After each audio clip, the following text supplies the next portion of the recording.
Swastiastu, Assalamualaikum warahmatullahi wabarakatuh. Salam sejahtera bagi kita semua. Kita di sini akan menjelaskan tentang materi manajemen keuangan, keputusan tentang investasi. Selamat menyaksikan, teman-teman. Pengertian investasi. Definisi menurut Kamus Besar Bahasa Indonesia, investasi diartikan sebagai penanaman uang oleh suatu perusahaan atau proyek untuk tujuan memperoleh keuntungan. Pada dasarnya, investasi adalah membeli suatu aset yang diharapkan di masa datang dapat dijual kembali dengan nilai yang lebih tinggi. Macam dan jenis investasi. Sudah banyak masyarakat yang memanfaatkan investasi sebagai salah satu tabungan yang berguna dalam jangka panjang atau masa depan. Selain karena jika menabung berbentuk uang akan cepat habis atau sering diambil, investasi juga dapat dibentuk menjadi sebuah barang, bahkan fungsi dapat dimanfaatkan oleh investor sendiri. Untuk itu, investasi banyak ditawarkan dan digunakan oleh para perusahaan atau pemilik uang dan juga barang kekayaan. Investasi sekarang dapat dinikmati di perusahaan keuangan atau di bank lainnya. Macam-macam dan jenis-jenis investasi yang perlu diketahui yaitu: 1. Reksadana. Reksadana yaitu wadah yang digunakan untuk menghimpun dana dari masyarakat yang dikelola oleh badan hukum yang bernama manajer investasi untuk kemudian diinvestasikan ke aset finansial lainnya. 2. Mata uang asing. Segala macam uang asing biasanya dapat dijadikan alat investasi. Investasi dalam mata uang asing ini lebih berisiko dibandingkan dengan investasi lainnya seperti saham, karena nilai mata uang asing di Indonesia mengandung sistem mengambang bebas atau free float, yaitu benar-benar tergantung pada permintaan dan penawaran di pasaran. 3. Properti. Investasi dalam properti berarti investasi dalam bentuk tanah dan rumah. Keuntungan yang bisa didapatkan dari properti yaitu menyewakan properti tersebut ke pihak lain sehingga mendapatkan uang sewa atau menjual properti tersebut dengan harga yang lebih tinggi. 4. Barang-barang koleksi. Biasanya barang-barang koleksi berupa perangko, lukisan, barang antik, cincin, keris dan lain-lainnya. Keuntungan yang didapatkan dari berinvestasi pada barang-barang koleksi adalah dengan menjual koleksi tersebut kepada pihak yang suka kepada barang koleksi tersebut. 5. Saham. Saham adalah kepemilikan atas sebuah perusahaan tersebut dengan membeli saham di suatu tempat. Berarti orang yang memiliki saham sama halnya dengan membeli sebagai perusahaan tersebut. Apabila perusahaan tersebut mengalami keuntungan, maka pemegang saham biasanya akan memperoleh sebagian keuntungan yang disebut dividen. Salah satu saham itu juga bisa dijual kepada pihak lain baik dengan harga yang lebih tinggi, yang diselisihnya harga disebut capital loss. 6. Emas. Emas merupakan barang berharga yang paling diterima di seluruh dunia setelah mata uang asing dari negara-negara sebutan G7, sebutan bagi 7 negara yang memiliki perekonomian yang kuat seperti Amerika, Jepang, Jerman, Inggris, Italia, Kanada, dan Prancis. Harga emas akan mengikuti kenaikan mata uang dari negara-negara G7. Semakin tinggi kenaikan nilai mata uang asing tersebut, maka semakin tinggi pula harga emas. Selain itu, harga emas bisa juga berbanding searah dengan inflasi. Semakin tinggi inflasi, biasanya akan semakin tinggi pula kenaikan emas. 7. Tabungan di bank. Dengan menyimpan uang di tabungan, maka akan mendapatkan suku bunga tertentu yang besarnya mengikuti kebijakan bank bersangkutan. Produk tabungan biasanya memperoleh kita mengambil uang kapanpun yang kita inginkan. 8. Obligasi. Obligasi atau sertifikat obligasi adalah surat untuk diterbitkan oleh pemerintah maupun perusahaan, baik untuk menambah modal perusahaan atau membiayai suatu proyek pemerintah.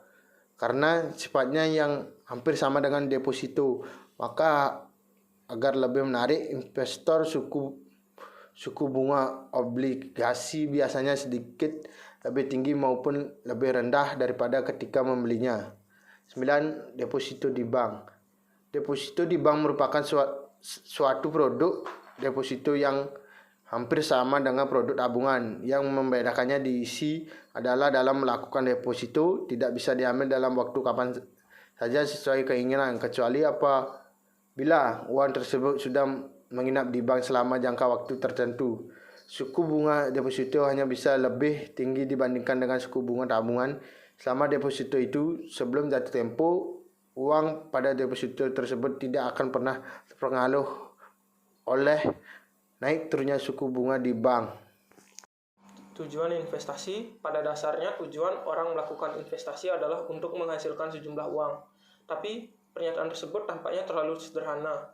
Tujuan investasi lebih luas adalah untuk meningkatkan kesejahteraan investor. Kesejahteraan dalam ini adalah untuk kesejahteraan moneter yang bisa ditukar dengan perjumlahan pendapatan saat ini ditambah nilai pendapatan masa mendatang.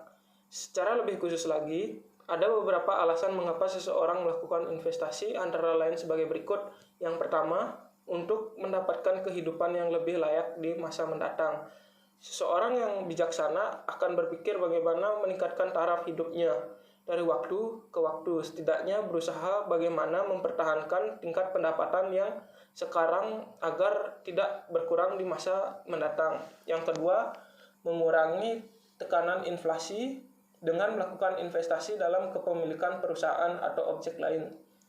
Seseorang dapat menghindari diri dari risiko penurunan nilai kekayaan hak miliknya akibat pengaruh inflasi. Yang ketiga, dorongan untuk menghemat pajak.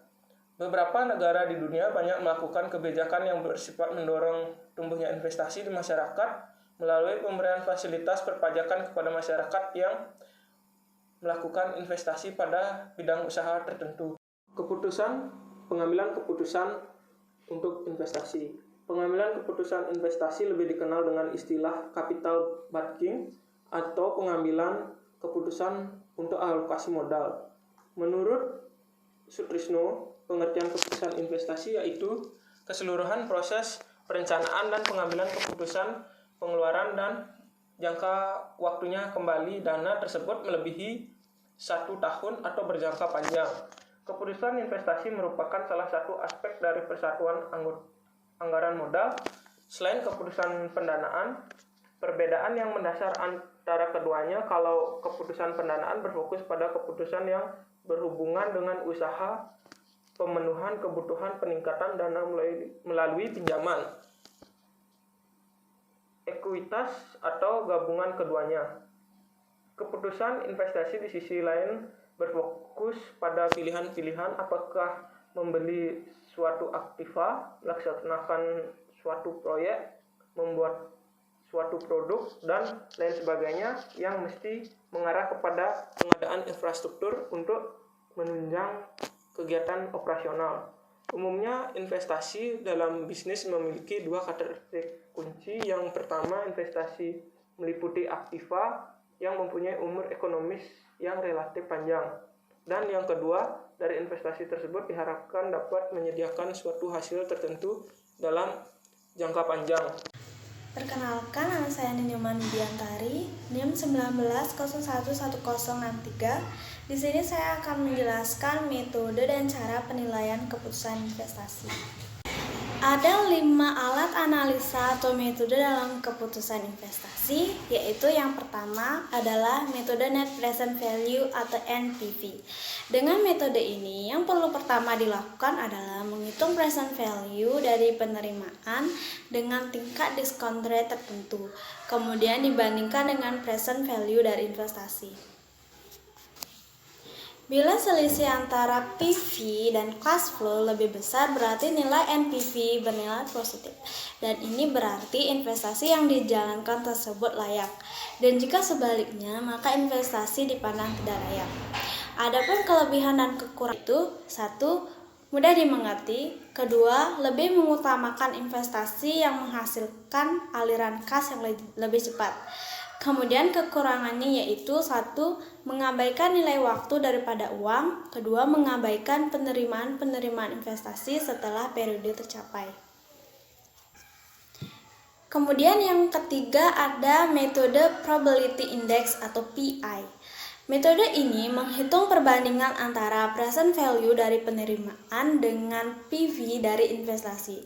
Kelebihan dan kekurangannya yaitu 1. Memperhitungkan waktu daripada uang. Kedua, menentukan terlebih dahulu bunga yang akan digunakan. Kemudian kelemahannya dapat memberikan panduan atau pilihan yang susah pada proyek-proyek yang mutuality eksklusif yang memiliki unsur ekonomi dan skala yang berbeda. Yang susah pada proyek-proyek yang mutuality eksklusif yang memiliki unsur ekonomi dan skala yang berbeda. Kemudian, metode yang keempat ada metode average rate of return atau ARR. Metode ini mengukur tingkat keuntungan investasi dengan menggunakan dasar laba akuntansi, yaitu setelah pajak dibagi dengan rata-rata investasi. Kekurangan dan kelemahannya yaitu metode ini menggunakan data akuntansi yang sudah tersedia sehingga tidak perlu menggunakan perhitungan tambahan. Kelemahannya yaitu menitik beratkan pada laba akuntansi dan bahkan pada arus kas dari investasi yang bersangkutan. Kemudian metode yang terakhir adalah metode internal rate of return, adalah tingkat bunga yang menggunakan present Proses keputusan investasi. Proses keputusan investasi merupakan proses keputusan yang berkesinambungan atau going process. Proses keputusan investasi terdiri dari 5 tahap keputusan yang berjalan terus-menerus sampai tercapai keputusan yang terbaik. Tahap keputusan investasi meliputi 5 tahap keputusan yaitu A. Menentukan tujuan investasi. Tujuan investasi setiap investor berbeda tergantung pada investor yang membuat keputusan tersebut. Biasanya investor lebih menyukai investasi pada sekuritas atau kepemilikan atas aset atau kekayaan dari suatu perusahaan yang sudah diperdagangkan atau pada penyaluran kredit yang lebih beresiko namun memberikan harapan return yang tinggi. Misalnya bagi institusi penyimpanan dana seperti bank mempunyai tujuan untuk memperoleh return yang lebih tinggi atas biaya investasi yang dikeluarkan mereka. Biasanya lebih menyukai investasi pada sekuritas yang mudah diperdagangkan ataupun pada penyaluran kredit yang lebih beresiko tetapi memberikan harapan return yang tinggi. B. Menentukan kebijakan investasi. Tahap ini dimulai dengan menentukan keputusan alokasi aset atau asset allocation decision. Keputusan ini menyangkut pendistribusian dana yang dimiliki pada berbagai kelas aset yang tersedia, yaitu saham, obligasi, real asset, ataupun sekuritas luar negeri. C. Pemilihan strategi portofolio. Pilihan strategi portofolio yang konsisten dengan 2 tahap sebelumnya. Ada 2 strategi portofolio yaitu strategi portofolio aktif dan strategi portofolio pasif. Strategi portofolio aktif meliputi kegiatan penggunaan informasi yang tersedia dan teknik peramalan secara aktif untuk mencari kombinasi portofolio yang lebih baik. Strategi portofolio pasif meliputi aktivitas informasi pada portofolio yang sering dengan kinerja indeks pasar. Pemilih aset. Setelah strategi portofolio ditentukan, selanjutnya pilih aset yang akan dimasukkan dalam portofolio. Pada tahap ini membutuhkan evaluasi pada aset ini, yaitu untuk mencari kombinasi portofolio yang efisien, yaitu portofolio yang menawarkan return diharapkan tertinggi dengan tingkat risiko tertentu atau sebaliknya menawarkan return tertentu dengan tingkat risiko terendah. Pengukuran dan evaluasi kinerja portofolio. Apabila sudah mencapai tahap pengukuran dan evaluasi kinerja telah dilakukan namun hasilnya kurang baik, maka proses keputusan investasi diulang kembali dari tahap pertama hingga tercapai pengukuran dan evaluasi kinerja portofolio. Apabila sudah mencapai tahap pengukuran dan evaluasi kinerja telah dilakukan namun hasilnya kurang baik, maka proses keputusan investasi diulang kembali dari tahap pertama hingga tercapai keputusan investasi yang paling optimal.